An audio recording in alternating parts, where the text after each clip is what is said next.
Assalamualaikum warahmatullahi wabarakatuh. Kepada yang terhormat Bapak Dr. Muhammad Iqbal Fasa, MEI, selaku dosen pengampu metode penelitian.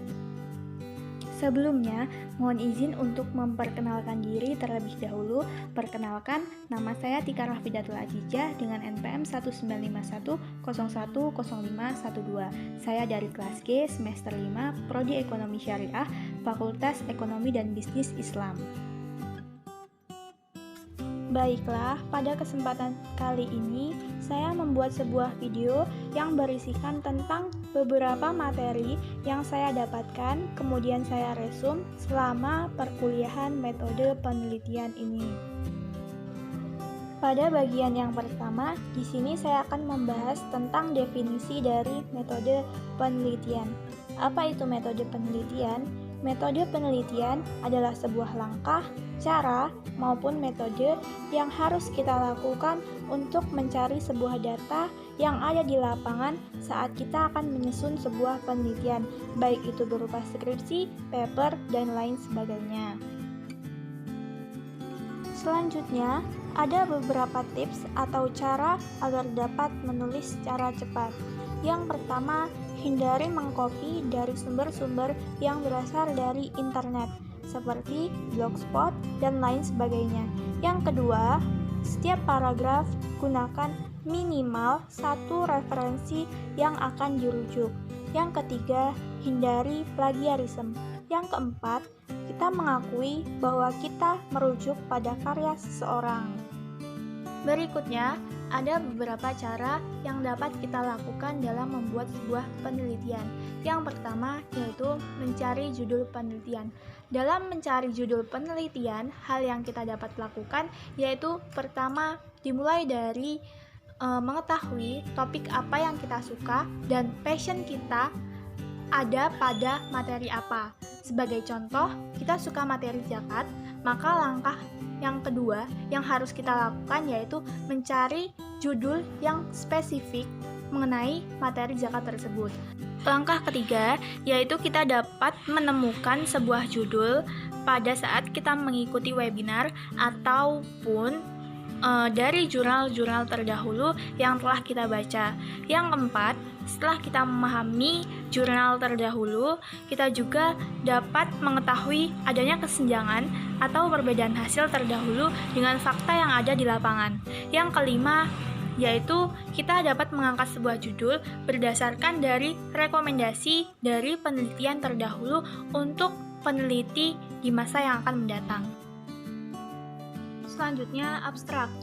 Abstrak pada skripsi biasanya terdiri dari satu halaman. Namun, jika di paper, biasanya terdiri atas 250 sampai 300 kata. Abstrak memuat cakupan yaitu masalah, tujuan, metode yang digunakan, dan hasil dari penelitian tersebut. Abstrak biasanya ditulis terlahir dalam bentuk bahasa Inggris dan tetap ada yang bahasa Indonesianya. Selanjutnya, pendahuluan. Pendahuluan merupakan gambaran umum dari observasi awal dan fenomena mengenai topik yang akan diangkat. Di dalam paper, pendahuluan hanya memuat latar belakang masalah saja. Di dalam paper, masalah yang diangkat yaitu dari umum ke khusus. Kemudian, jika di dalam skripsi, struktur penulisannya berawal dari masalah, kemudian data, fenomena yang terjadi, grafik, dan kemudian yaitu research gap. Di dalam pendahuluan, research gap diartikan sebagai kesenjangan atau perbedaan hasil terdahulu.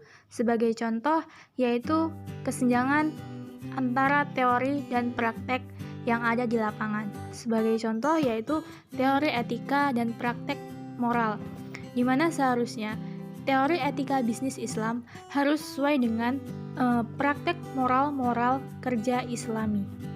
Yang kedua, yaitu terjadinya kesenjangan antara hasil-hasil penelitian terdahulu, di mana yang pertama, Savitri menyatakan bahwa minat investasi masyarakat pada masa pandemi menurun. Sedangkan penelitian yang dilakukan oleh Amelia Amelia menyatakan bahwa investor sejati pada masa pandemi saatnya untuk investasi kembali karena bla bla bla.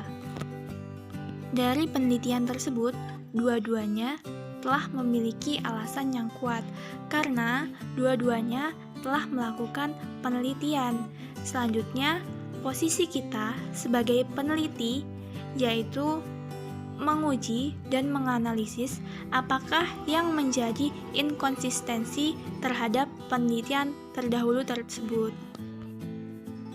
Selanjutnya yaitu ada landasan teori, di mana teori-teori yang dijadikan sebagai landasan terhadap skripsi kita nantinya harus relevan dengan tema dan topik pada penelitian kita, di mana kajian-kajian terhadap teori ini nantinya dipakai sebagai alat untuk menganalisis data sehingga menghasilkan temuan penelitian.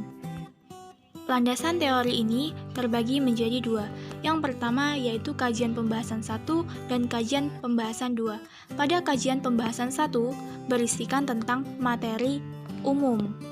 Lalu ada kajian pembahasan 2, di mana dalam kajian pembahasan 2 ini membahas tentang pembahasan yang lebih khusus dan lebih spesifik terhadap judul yang kita angkat. Bagian selanjutnya yaitu ada tawaran penulisan. Dalam tawaran penulisan ini, peneliti mengungkapkan tentang temuan yang ada di lapangan, kemudian memaparkan tentang teori atau konsep yang mendukung judul penelitian. Selanjutnya yaitu kesimpulan. Kesimpulan merupakan bagian akhir. Pada bagian ini, peneliti memaparkan hasil dari pembahasan yang telah dipaparkan sebelumnya. Selanjutnya, ada bagian terakhir yaitu referensi. Catatan, pada bagian ini gunakan aplikasi Mendeley untuk manajemen sumber data agar lebih efektif dan efisien dalam pembuatan referensinya.